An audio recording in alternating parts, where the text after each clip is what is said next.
Welcome to the Root of Power podcast, where I teach you how to chase your joy, find alignment, and create a life and a business that you love, using actionable methods, interviews, and inspiring stories from people who know that true freedom is found within. I'm your host, your always hype woman and sometimes ass kicker, Amanda Chills, and I am so proud of you for choosing to step into your power.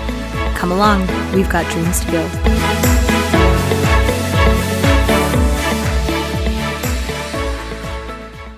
I wanted to remind you that I have got a 3-step guide to start changing your life and making really sustainable changes, essentially, on getting your life more aligned with your dreams, with your vision, with your goal. And it can be really confusing and it can be very daunting to go without a guide. So I created a 3-step guide for you to ignore the little gremlins in your brain so that you can really stay true and stay committed to realizing your dreams, because you are worthy of them. So if you go to my website, livemyhappyhealth.com, you are going to find that 3-step guide, and I cannot wait to hear how it goes for you. So let's dig in to today.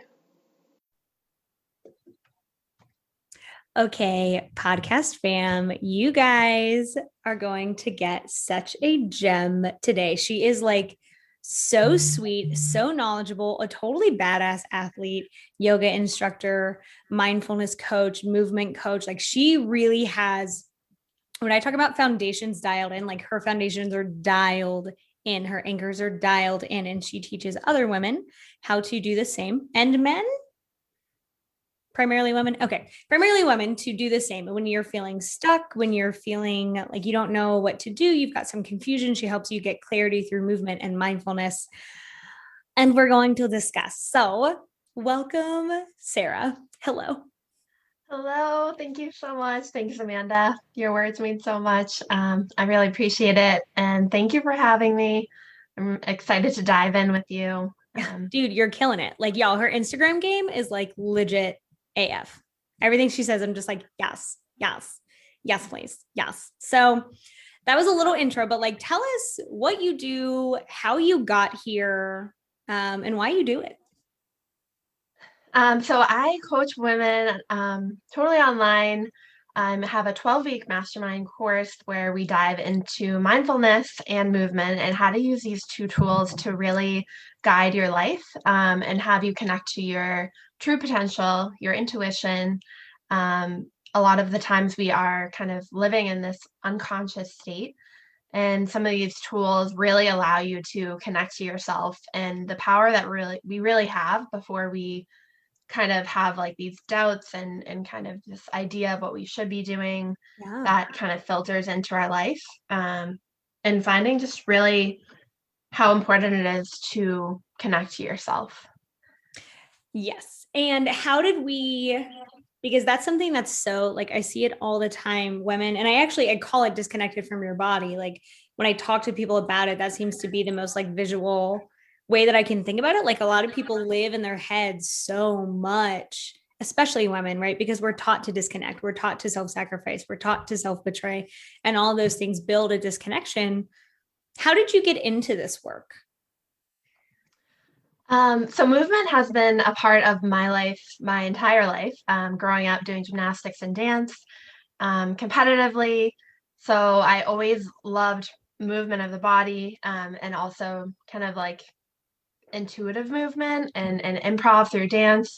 So that's kind of how I grew up. And then after I got to college, I started, found a new love of weightlifting and CrossFit, cross training.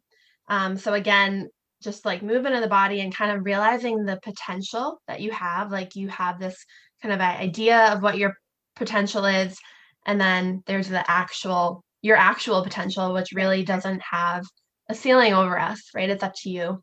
And it's that kind of that feeling that you get when after a workout or after you move, after you dance, after you play. And it's like that feeling allows you to kind of go further in your life. Like, it's like, okay, if I can do this in my body, like here is, in physical form, me Yeah. breaking that potential.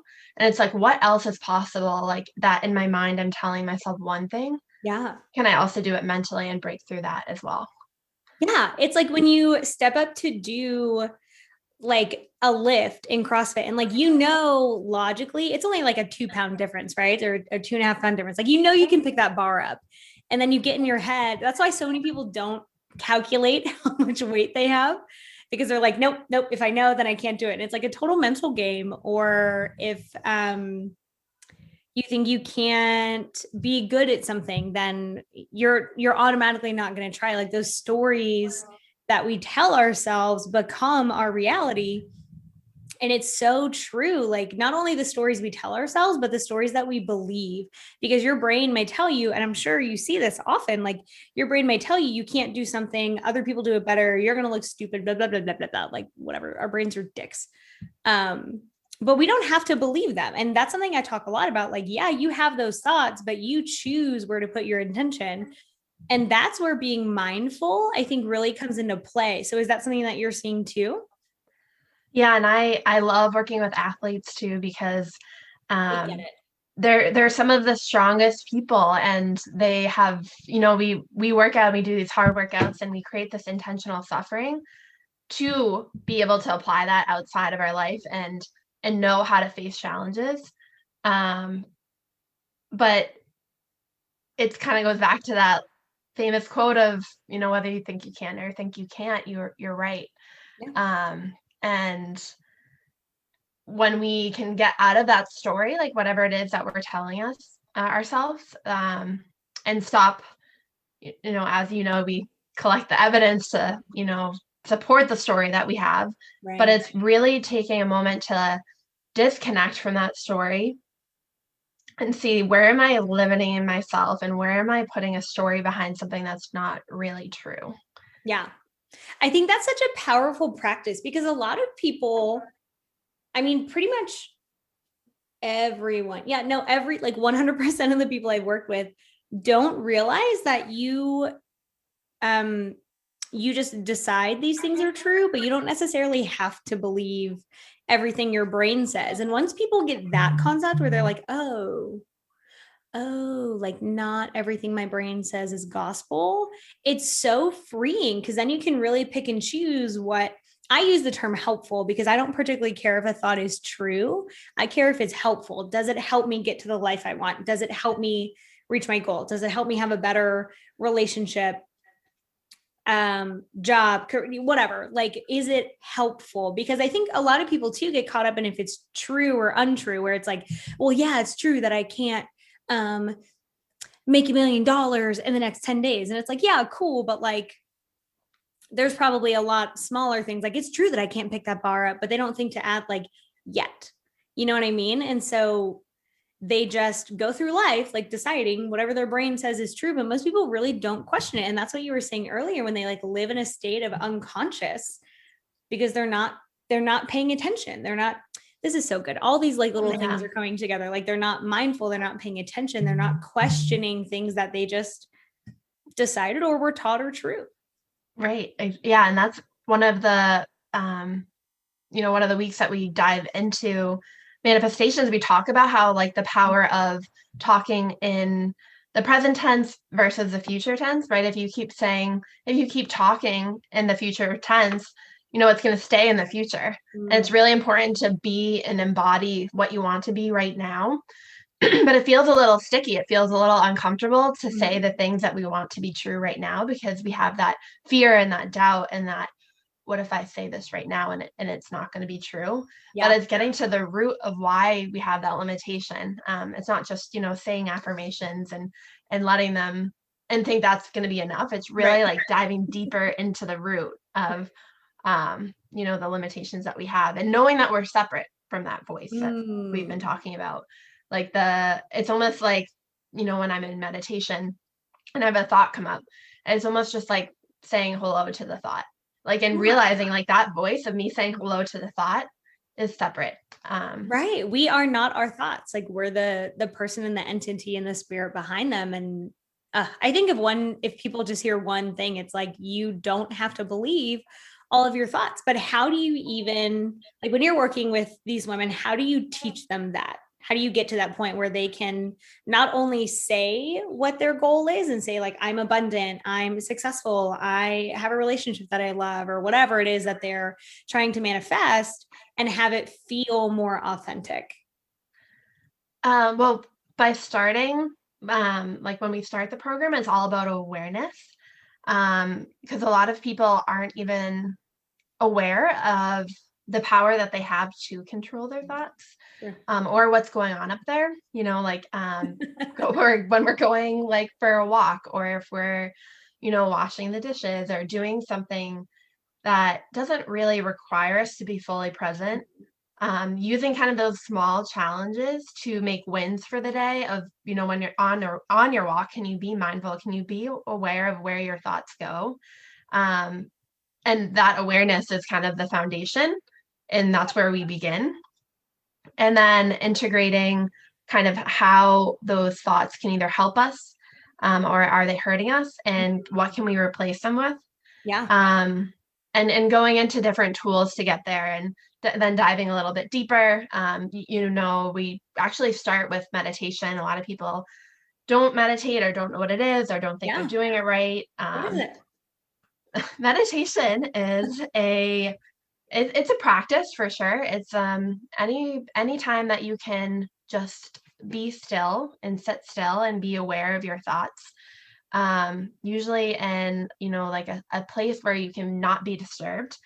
And a lot of people are like, how do I know if I'm doing it right?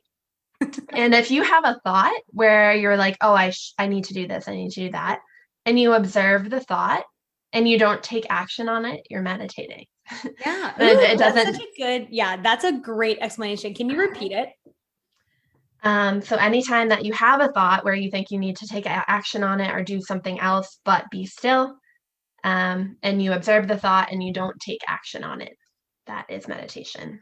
I love that, because that's a really simple explanation. Like a lot of people do these long-winded explanations, but it's really just sitting and noticing your thoughts and allowing them to exist. I think a lot of people get confused in that they think they're not supposed to think when they're meditating, like they're not supposed to have any thoughts. And if they have any thoughts, they're doing it wrong. So I'm glad that you clarified that, because then people think they're failing and they're like, well, shit, I'm sitting here thinking. And you're like, that's the point, that your thoughts come up and you learn. To me, it's like the analogy of like sitting in a field with butterflies. Like I'm not chasing the butterflies. I'm just sitting in a field watching them kind of fly by.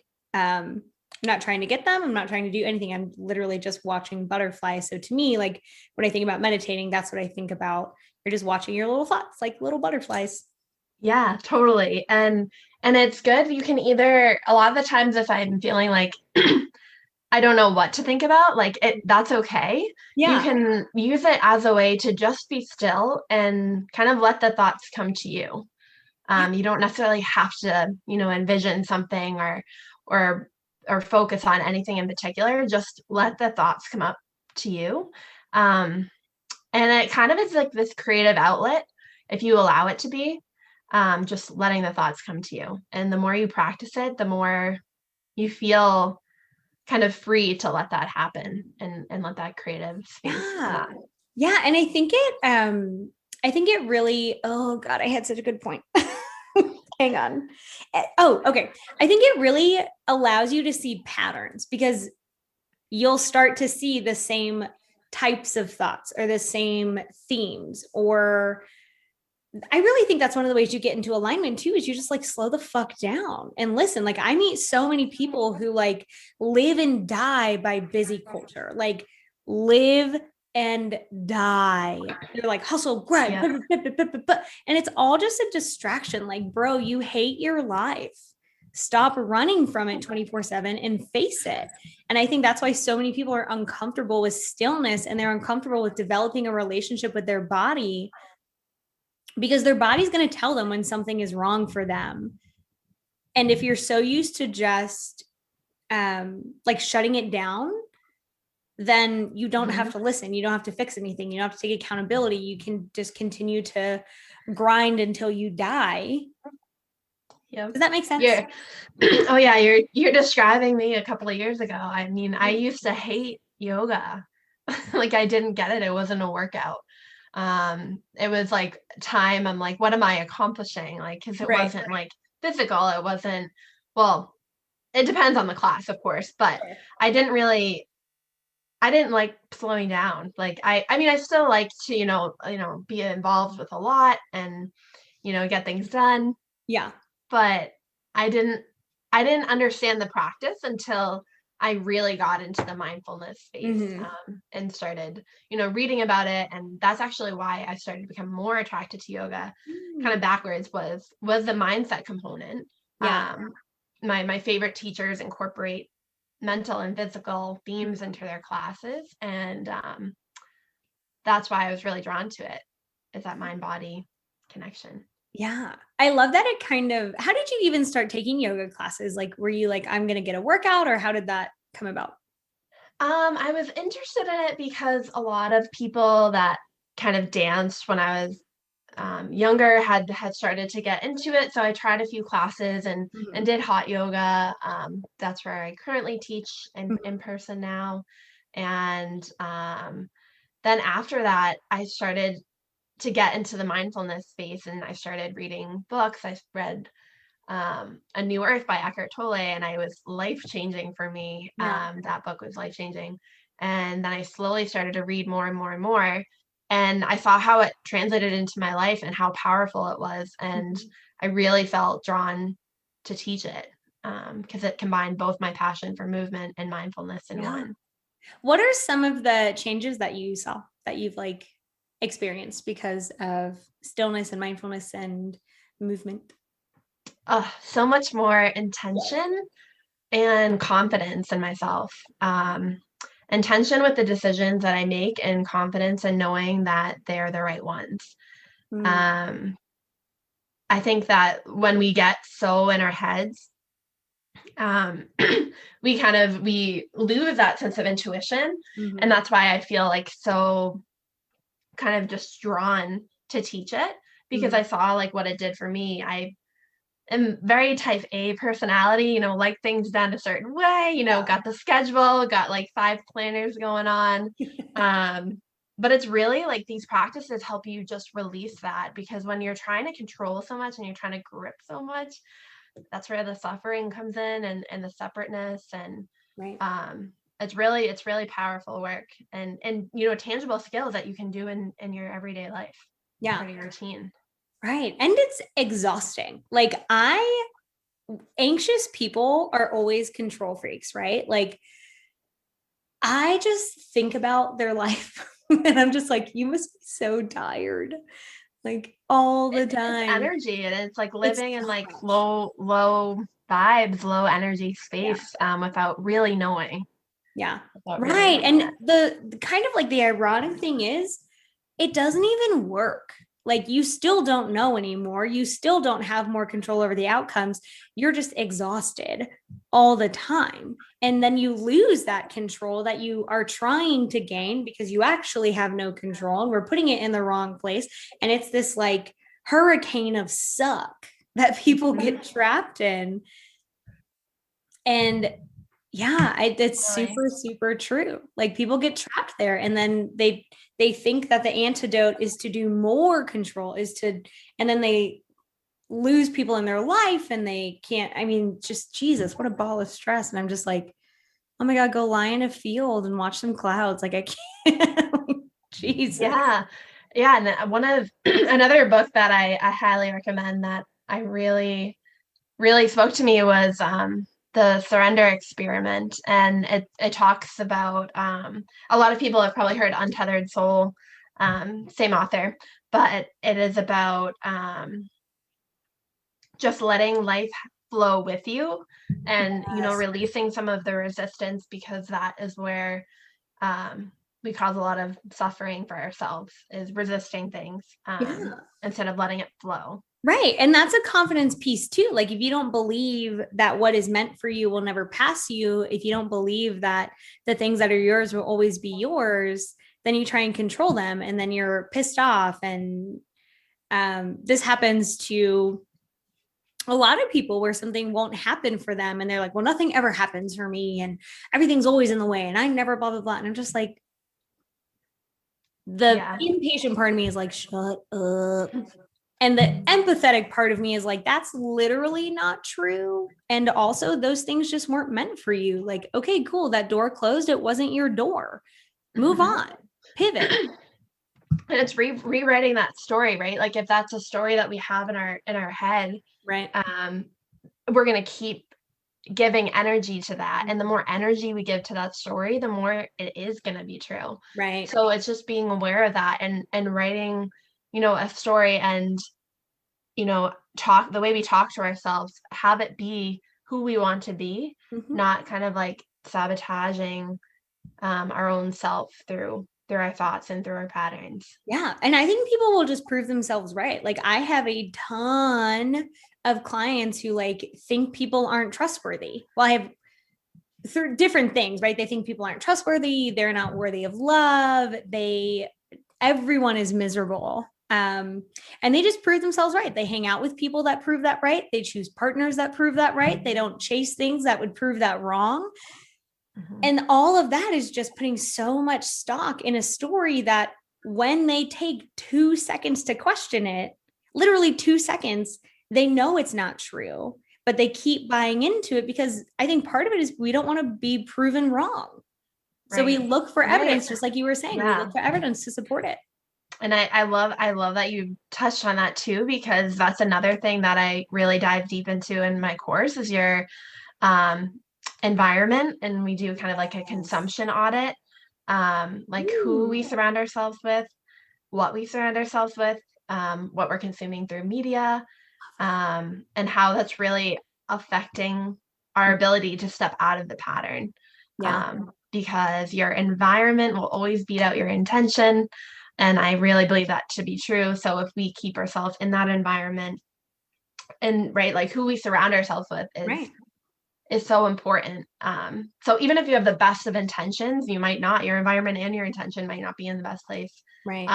But your environment is helpful or hurtful. Yeah. And you need both, right? And I don't think it's a mistake that when people start doing this work, they often outgrow relationships that help them at a certain time. One of the really tangible things I have clients do, especially in my therapy practice, if they struggle with like suicidal ideation, is I have them get off the mental health memes. Like I'm like, stop looking at them, stop consuming them, stop reposting them, stop it. Where you're like, oh my God, I'd rather die than do that. Guess what that's feeding? Like, this is not okay. But yeah, you're so right. Like the media you consume. I mean, I see it sometimes scrolling through Instagram where they'll say like, stop following people who make you feel bad. And that's such a simple, like, duh, but how many of us do it? How many of us continue to spend time with friends who don't support our success, who don't want you to succeed because now you're above them and that makes them feel bad. And it's lonely, this process. So I'm sure that like you've got some people who are going through it and they're losing or choosing to leave friendships or relationships or sometimes family members because they don't want them to grow, which is a really sad part about personal development that I think a lot of people don't talk about, how lonely it can be, which is why doing a program, having a coach, having a community can be so, so, so valuable. Yeah, 100%. Like that, I mean, through my own journey, I realized that too. There are certain people that are going to, accept you for who you are and who you're trying to be, and others that aren't really ready to and might reject that. And it might put a strain on the relationship. But absolutely, like when you become aware of some of this work, it changes how you see your world. And it's not personal if people don't want to like kind of accept this new version of you. Like it's a reflection of them, but it's really challenging.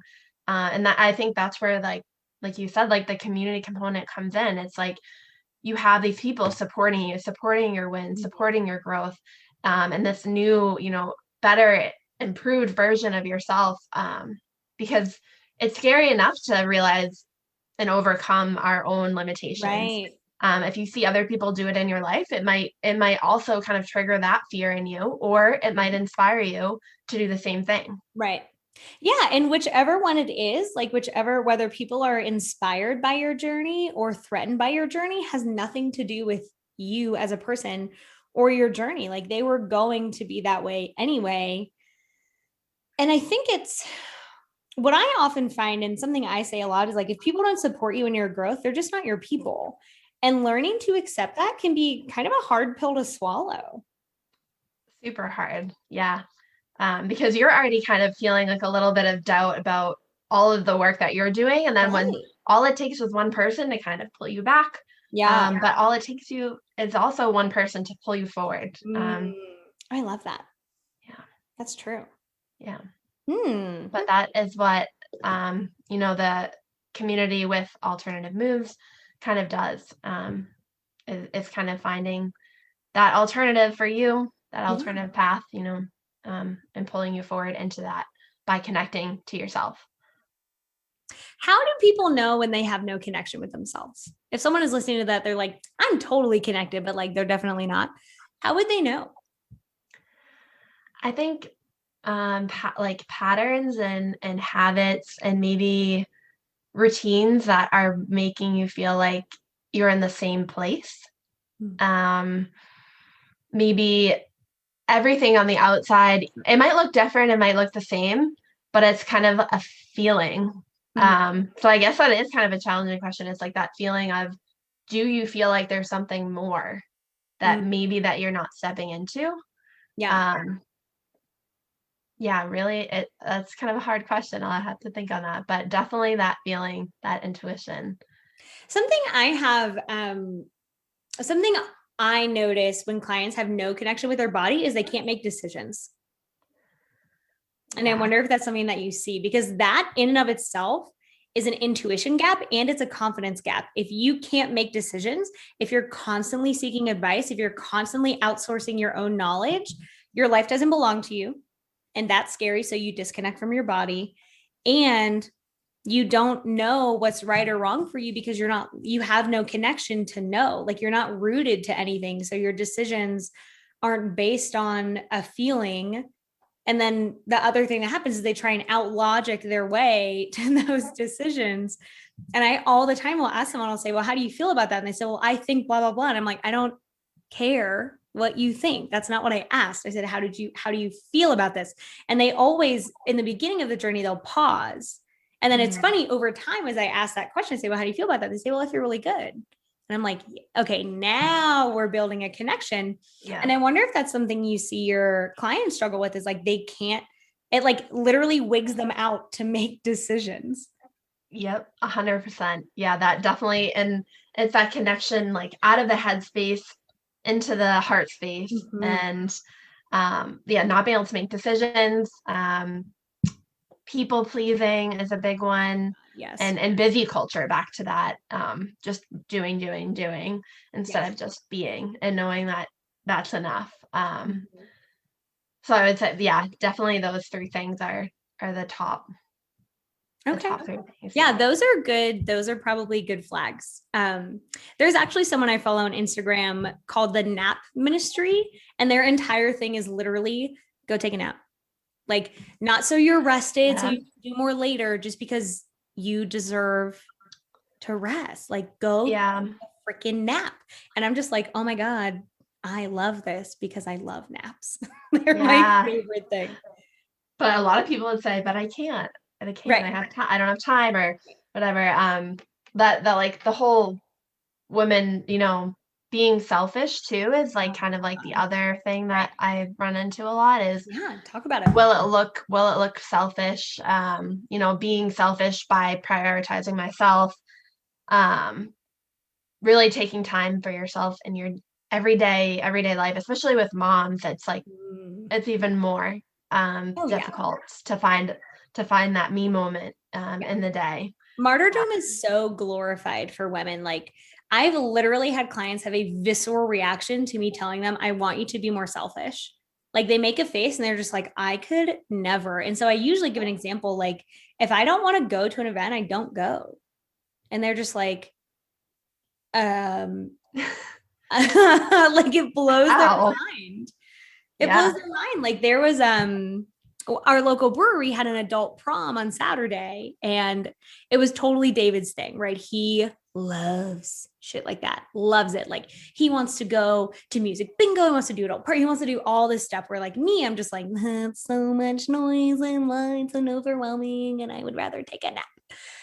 So I went, right? So sometimes we compromise, but so I went and I was like, okay, love you so much, but like we both know I'm leaving early, and then I will come get you. And that's part of being selfish too, is it doesn't have to be like you never do anything or you always self-sacrifice. Like there can be a balance where it's like, I'll come do this thing for you for however long I feel like it, and then I'll bounce. Right. So what do you see with women? Oh, go ahead. Yeah, I was just gonna, you touched on two things that we kind of talk about. Yes. The learning how to say no, like ways to say no, how to do it without causing yourself more stress and anxiety. Yep. And then also like that all or nothing approach that a lot of us have. Well, and it's what they're taught, right? Like so many, and this comes back to, not living in your body. Like we self-sacrifice. And so we tell our body like, hey, you're not actually worth taking care of. I'm just going to put you offline because now you're uncomfortable and I have to distract myself. My dog is like hacking right now. What are you doing? She's fine. I think she's faking. Do you need attention? Yeah. No, you need to go back to sleep. I know. Sorry. So yeah, they've been taught that, 1% selfish is just like the worst thing on the planet to be, but it sucks. It's just sucks. Necessary. Yeah. Like what it really is like prioritizing like what another person thinks of you, or your fear of judgment, over prioritizing yourself. And then again, you're not choosing yourself. Mm-hmm. And we got to choose ourselves more, or else we're not gonna be able to tell other people that they can choose themselves if you don't first. Right. And you hate your life. Like resentment for sure. Oh, you hate your life. You hate these people who are asking you to do things. And I'm just like, they're asking you to do things because you always say yes. Whose fault is that? Right. More stress, more overwhelm, and then you're back in the same place that you were. So what does it feel like? So let's go the opposite. What does it feel like to have a connection to your body? I would say like an ease and flow state. Like knowing that things that are meant for you come to you, and things that aren't, weren't meant for you, or, it's the universe saying, the universe is protecting you when you get rejected or when something doesn't go your way. It's that redirection piece. Just going with the flow, being connected to energy states and believing in that bigger picture. Can you give us an example of that? Like you were a client who like really wanted something and it wasn't like, it didn't work out, but then something better came along, or it actually would have been terrible. A client story or a personal story? Either. Doesn't matter. I think that, well, the most recent one, I'll give my own example. Of when I kind of learned or experienced this like really intensely was with my last job. Things were not working out, and I was feeling a lot of resistance, and like knowing that it wasn't meant for me, but still trying to push it and make it work and hold on to it and grip it, because we're in the middle of a pandemic, and who gets a new job in the middle of a pandemic and all this stuff, and this like just being aware of these thoughts, right? Like I teach this stuff, like I'm aware of it and I still experience it, right? So it's not like you like do, learn it one time and like your life is forever changed. Like it's work. It's every day. It's every situation. It's every experience that you have in your life. But yeah, with this job, I was gripping to it, not knowing what's on the other side. but then, once you become aware of it, you can replace the thoughts that you're having. And then I ended up getting my dream corporate job, working for Reebok, working Yeah. in global markets. And I was, I was surprised, but not surprised almost. Like I felt the flow happening, like as I was transitioning. But it's that fear of like not knowing. And that goes back to like the control and kind of all of those emotions that we experience when we do something new or make a change, because we're stepping into a new reality. Right. And it's still we don't hard. know. Like it's still hard, even if you're looking forward to it, even if you've worked for it, even if you've wished for it for so long, like it still requires a new level of you, which in and of itself is scary. And if you're not grounded in your body, like I feel like it's so much scarier. Yeah. And it's like as our brains are wired to protect us.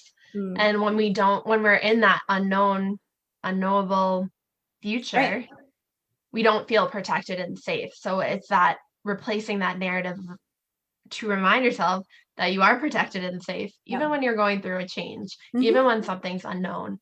And again, like connecting and feeling grounded in that process.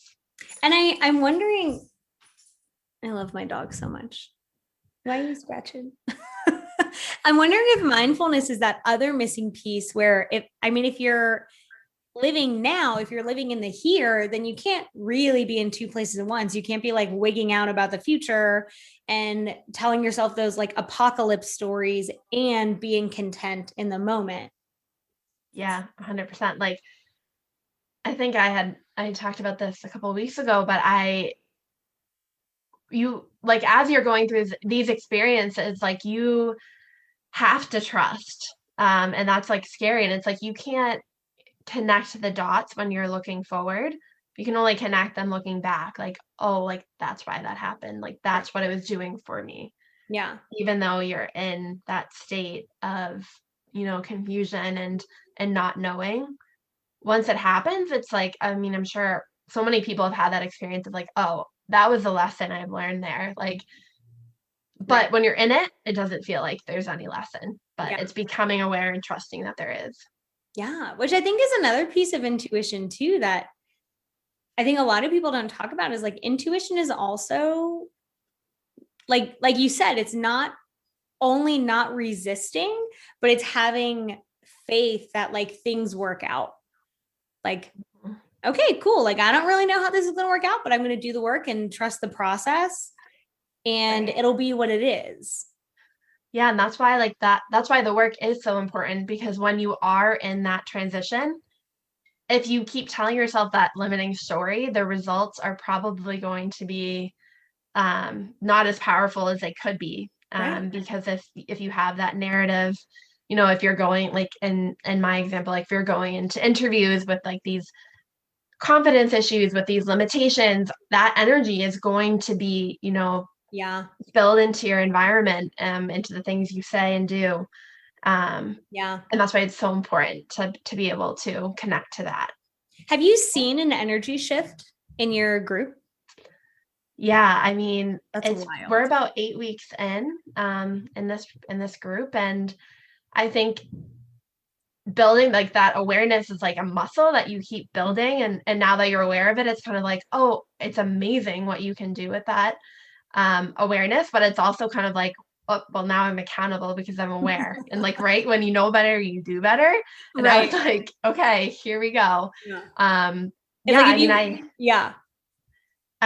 had someone last week, they kind of coached themselves through it. They were like, yep, I didn't show up last week. I didn't do a meditation. I didn't do the yoga class because I didn't have time for one thing. So I just didn't do it all. And like, now she was like, I realize that's how I'm like with other things in my life. Like if I don't think I can give 100%, then I don't even like show up.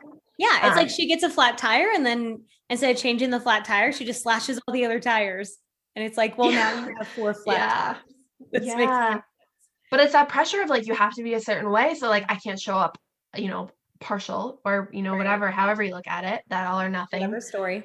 Yep. Whatever story it is. And it's like there, as you experience things and you become aware, you almost can call yourself out on your own bullshit, your own habits. And, so it's really powerful to see that, and that awareness grows, and like, physical muscle, mental muscle, you put in the work, you put in the reps, and things just improve slowly but surely. And you get better, right? And like everybody sucks at first. Like when I work with clients, I'm like, listen, this may not work the first time. It may not work the third time. It will definitely not work every time.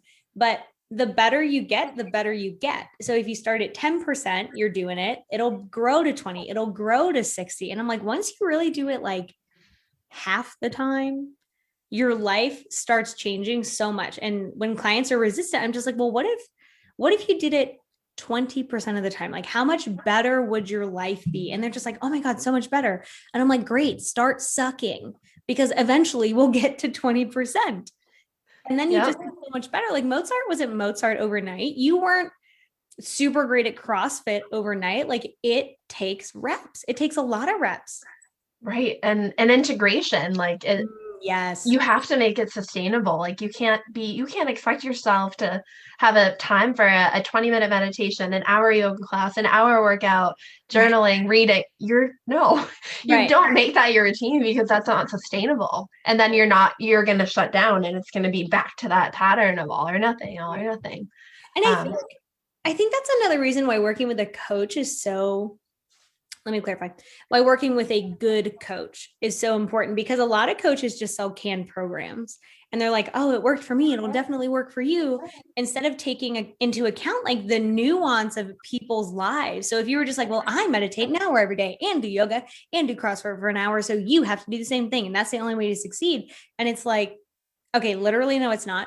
And also a good coach helps you take whatever the programming is and like literally mold it to your life so it is sustainable, because you're not going to do things that don't actually fit your life. Like if they don't actually build into your environment. Right. It has to be a part of like who you are and what you want to do. It can't just be, something to like check off the checklist and, get it done. And that's why like the coaching is so powerful, is because, I work with moms, I work with people in their 20s and their 30s, single, married, whatever it is. Like everyone's in such different circumstances. It's going to look different for everyone. Right. It's not gonna work the same. People are gonna be at different stages, but the group environment's really powerful, because even though we are at different stages and are at different points in our life, we all go through the same things, and we're all putting in the work. So that's why that connection is so powerful. Yeah, like the themes are totally the same. Like it's all ice cream, but like different flavors. Yep. Yeah. They're all good. They're all good flavors. They're all good flavors, except like, listen, mint chocolate. I can't do ice cream. Like, I can. Want to throw it off of a brick. I can't do it. I'm like a cookie dough person. Okay. Or strawberry. I can get down for that. That's like legit. So, Sarah, I love this. I think a lot of people are going to get a lot of clarity about how you literally have to move to shift your life. Like you can't just wish it. You can't just manifest it. Like you have to take inspired action. You have to actually change things. You have to actually move things.